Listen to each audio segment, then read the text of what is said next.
আমাদের আজকের গল্পের নাম তিনি। লিখেছেন ধ্রুব নীল। চুলায় ডাল ফুটে উঠতেই রাবেয়ার বুক কাঁপতে শুরু করে। বারবার মিলির দিকে তাকায়। মনের মধ্যে কুপ্রশ্ন ভর করে, এই ডাল যদি মিলির গায়ে ছিটকে পড়ে? মিলি রাবেয়ার একমাত্র মেয়ে, সাথে পা দিল এবার। মিলি চায় রাতের বেলায় মায়ের পাশে গুটিসুটি মেরে বসবে আর মাটির চুলায় লাকড়ি ঠেলবে। রাবেয়া সেটা হতে দেয় না। কড়া ইশারায় মিলিকে বুঝিয়ে দিল চুলার আশপাশ আসলে তার পিঠে লাকড়ি ভাঙা হবে। রাবেয়া নিজেও জানে তারই ভয় অহেতুক। ফুটন্ত ডাল খামাখা মেয়ের গায়ে পড়বে কেন? আম্মা, একটা হিয়াল। কোনো দিক যাবি না কইলাম, চুপচাপ ঘরে বইসা থাক। কোন দিকে হিয়াল? জানি না। কই দেখছস? সামনে যাইস না কইলাম। ঘরের পিছে ডেউয়া গাছের তলায়। রাবেয়ার মনে হল তার লাফিয়ে উঠে এগিয়ে যাওয়া উচিত, কিন্তু নড়তে পারল না। হাত পা অবশ লাগছে। চোখ বন্ধ করে শ্বাস নিল। জগ থেকে সরাসরি পানি খেতে গিয়ে মনে হল গলায় পানি আটকে সে মারা যাবে। খানিক আগে বৃষ্টি হয়েছে। চাঁদ নেই বলে ঘুটঘুটে অন্ধকার। শিয়াল নেই ডেউয়া গাছের তলায়। আবছা আলোয় রাবেয়া দেখল একটা লোক দাঁড়িয়ে। সাদা এক প্রস্থ কাপড় আলখেল্লার মতো জড়িয়ে আছে। কাপড়ের দুই পাশে দুটো ফিতা ঝুলছে, ফিতাও সাদা। কি আপনি? কি চান? মিলির বাবা নাই, সে গেছে বাজারে, ফিরতে রাত 2টা। হারিকেনের তেল শেষের দিকে মিটমিট করে জ্বলছে। সামান্য আলোতেও রাবেয়ার মনে হল লোকটার চেহারা সাধারণ না। দেখি অনেক দিনের চীনা মনে হয়, আবার মনে হয় এমন চেহারা মানুষের হয় না। মানুষটা কারি এমন করে দেখে? আর কেউ তো নাই। মিলি, তুই ভিতরে যা, বাইরে আবি না। মিলি ভেতরে যায় না, মায়ের কাছ থেকে একটু দূরে গিয়ে দাঁড়ায়। রাবেয়ার মনে হল কিছুটা এগিয়ে হারিকেনের আলোয় লোকটার চেহারা দেখার মতো সাহস তার আছে, কিন্তু বয়স্ক লোকটা নড়ে চড়ে না, কিছু বলেও না। মা, ও মা, ঘরে ঢুকবা? আমার ঘুম করে, ভাত দিবা? রাবেয়া হারিকেন উঁচু করে ধরে। কাজ হয় না। লোকটার মুখের কাছে আলো গেলেই মনে হচ্ছে আলোটা হারিয়ে যাচ্ছে। পানি খাবো, কথা বলল লোকটা, ফ্যাস ফ্যাসে গলা। তবে মতলববাজ লোকের মতো নয়। মনে হল কথাটা তার মুখ থেকে বাতাস হয়ে বের হয়েছে। রাবেয়ার বুক কাঁপা বেড়ে গেল। চুলাটা বন্ধ করে আসেনি। টকবক করে ডাল ফোটার শব্দ পাচ্ছে দূর থেকে। এগিয়ে যেতে থাকে রাবেয়া। সামনে ঝোপঝাড় আর কয়েকটা আমজামের গাছ। ফলের লোভে মাঝে মাঝে রাতে এটা সেটা আসে। আজ কারো সাড়া শব্দ নেই। দূরে একটা শেয়াল, তবে কাছে ঘেঁষছে না ওটা। ঠাঁই তাকিয়ে আছে রাবেয়ার দিকে।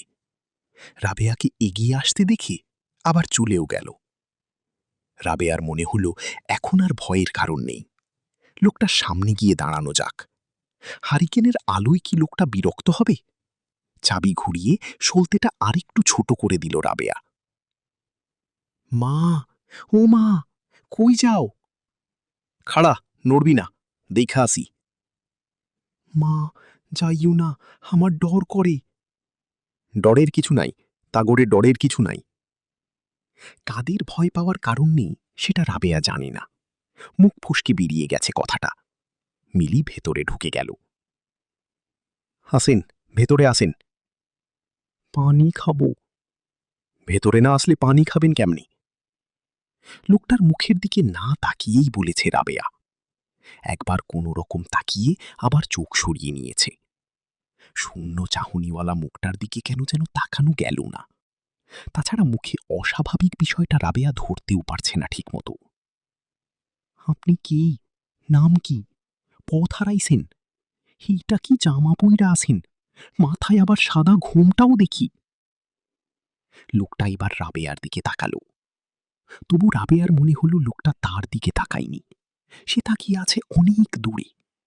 আবার মনে হয় সে কারো দিকেই তাকিয়ে নেই। লোকটার হাঁটছে ধীরে সুস্থে। রাবেয়া পথ দিয়ে ঘরে নিয়ে গেল। লোকটা আলগোছে বসল পুরনো খাটে। কোনো শব্দ হল না। রাবেয়া পানি খুঁজছে। সামনেই জগ আর গ্লাস, কিন্তু সেটা নিতে গিয়েও নিচ্ছে না। পানি খাব। আপনার মুখ তো বন্ধ, পানি খাইবেন কেমনে? মুখ বন্ধ করে কথা বলতেছেন কি করে? লোকটা রাবেয়ার দিকে তাকালো। হারিকেনের আলোয় দৃশ্যটা দেখে এবার অপার্থিব ভয় চেপে ধরল রাবেয়াকে। লোকটার নাকে তুলা গুজে দেওয়া। আপনার নাকে তুলা কেন? ও আল্লাহ, কি হইছে আপনার? নাকে তুলা কেন? আমি মইরা গেছি, মুর্দার নাকে তুলা দিতে হয়। ইন্নালিল্লাহ, আপনি কবে মারা গেছেন? কেমনে মারা গেছেন? আমার মনে নাই। পানি খাব। রাবেয়া হন্তদন্ত হয়ে পানি খুঁজছে। মোরা একটা মানুষ পানি চাচ্ছে, তাকে পানি দিতে না পারলে যেন মহা অমঙ্গল হবে। মা, এই ল পানি। পানি ভর্তি গ্লাস এগিয়ে দিল মিলি। তুই পানির জগ তুলতে গেলি কেন? দিমু একটা থাপ্পড়। লোকটার পাশে খাটের উপর গ্লাস রাখল রাবেয়া। লোকটা গ্লাস না নিয়ে বসে রইল, যথারীতি শূন্য দৃষ্টিতে। মিলি মায়ের দিকে তাকালো ভয়ে ভয়ে। চলে গেল পাশের আর একটা ঘরে। সেখানে তার ছোট্ট একটা খাট পাতা। খিদে পেলেও আপাতত চেপে গেল। বাবা এলে একসঙ্গে খাবে ঠিক করল মিলি। ওই ঘর থেকেই জানতে চাইল মিলি। মা, ও মা, কেডা মরছে? হরে মা, লোকটা মইরা গেছে। আমি কোনোদিন মরা মানুষ দেখি নাই, আমারে দেখাইবা মা? তুই তোর খাটে গিয়া শো মা, আমার ডর করে। ডর নাই মা, আমি আছি।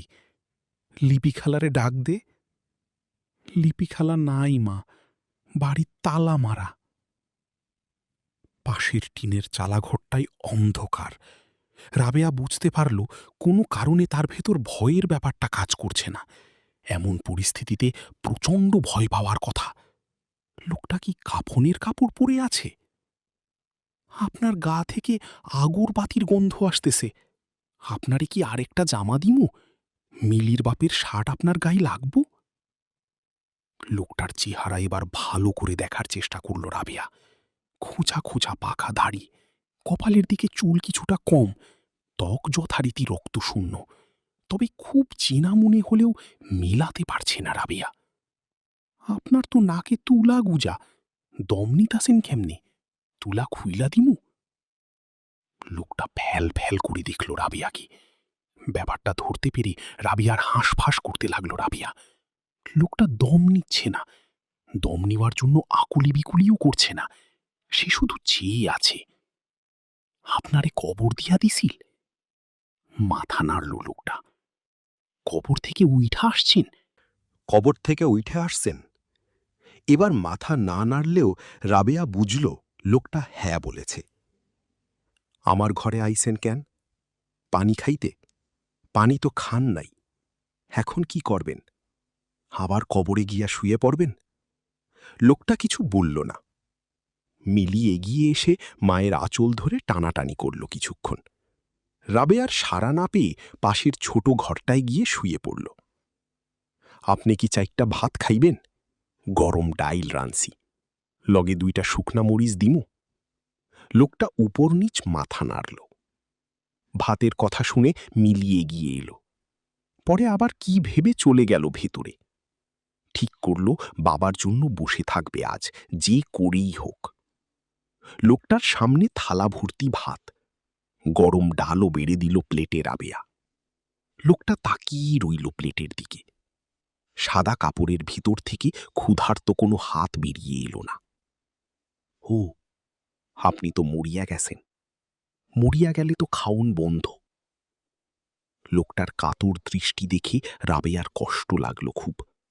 তার ইচ্ছে করল লোকটাকে মুখে তুলে খাইয়ে দেয়। লোকটা ধীরে সুস্থে বেশ সময় নিয়ে দাঁড়াল। রাবেয়া ভাবল মরে গেছে বলে বয়স্ক লোকটার হাঁটা চলায় সামান্য কষ্ট হতেই পারে। আমাকে আবার কবর দিতে পারবা মা? কথাটা রাবেয়ার বুকে তীরের মতো বিঁধল যেন। পরিষ্কার গলায় বলল লোকটা, গলাটাও আর্দ্র। রাবেয়া বুঝে নিল তাকে কি করতে হবে। ধীরে সুস্থে হারিকেন ধরালো, তেল ভরে নিল বেশি করে। এক হাতে হারিকেন আর এক হাতে মিলিকে ধরে লোকটাকে পথ দেখিয়ে চলল। মা, কই যাই? গোরস্থানে যাই মা। গোরস্থান কি? ওই মানুষটার ঘর। আমার ডর করে, ঘরে চলো। ডরাইস না মা, আমি আছি তো। লোকটা সামনে সামনে হাঁটছে, ধীর স্থির এগিয়ে যাচ্ছে চেনা পথ ধরে। রাবেয়া খুব একটা মারায়নি এদিক, সব অচেনা ঠেকছে। একটু আগে সামান্য বৃষ্টি হয়েছিল বলে মানুষজন নেই। নির্জন পথ ধরে গোরস্থানের কাছে থামল লোকটা। ঘাস মাড়িয়ে খালিয়ে পায়ে একটা চিকন পথ ধরে এগিয়ে চলল। রাবেয়ার হাত খামচে ধরে আছে মিলি। খানিকটা এগিয়ে থামল লোকটা। বৃষ্টিতে ভেজা মাটি আর ভাঁট ফুলের ঝাঁঝাল গন্ধ নাকে বাড়ি দিল রাবেয়ার। ঠিক সামনেই তরতাজা একটা কবর, সেটার আশপাশে ঘুরঘুর করছে কয়েকটা শেয়াল। রাবেয়ার হারিকেনের আলো দেখে খানিকটা দূরে সরে দাঁড়ালো ওরা। লোকটা ইশারায় শিয়ালগুলোকে দেখালো। তার নির্লিপ্ত মুখে ফুটে উঠতে শুরু করেছে কাতরতা। চিন্তার কারণ নাই, হিয়ালের দল ভাগাইতেছি আমি। হই যা, হুশ। মা, হিয়াল কেন আসছে? এমনি আসছি মা, ডরাইস না। হিয়ালের আবার ডর কি এর? লোকটা রাবেয়ার দিকে তাকালো, যেন কিছু বলতে চায়। আপনি কবরে নামবেন? লোকটা মাথা নাড়ল।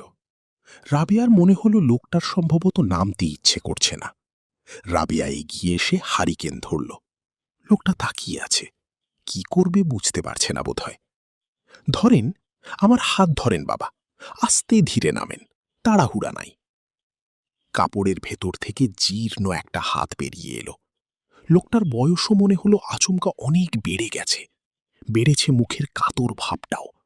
শীতল হাতটা ধরতেই শিউরে উঠল রাবেয়া। লোকটার চেহারা এখন তার আরও চেনা মনে হলো। মন বলছে লোকটার হাত ছেড়ে দেওয়াই দরকার, তবু ছাড়তে পারছে না রাবেয়া। মা, ঘরে যাই, চলো চলো, ডর করে। রাবেয়ার আঁচল নিজের হাতে পেঁচিয়ে নিয়েছে মিলি, যেন ছেড়ে দিলেই হারিয়ে যাবে মা। অন্ধকার হাতড়ে রাবেয়া বলল, জামু রে মা, ঘরেই জামু। আগে তোর নানা ভাইরে কবরে শোয়াইয়া দিয়া লই।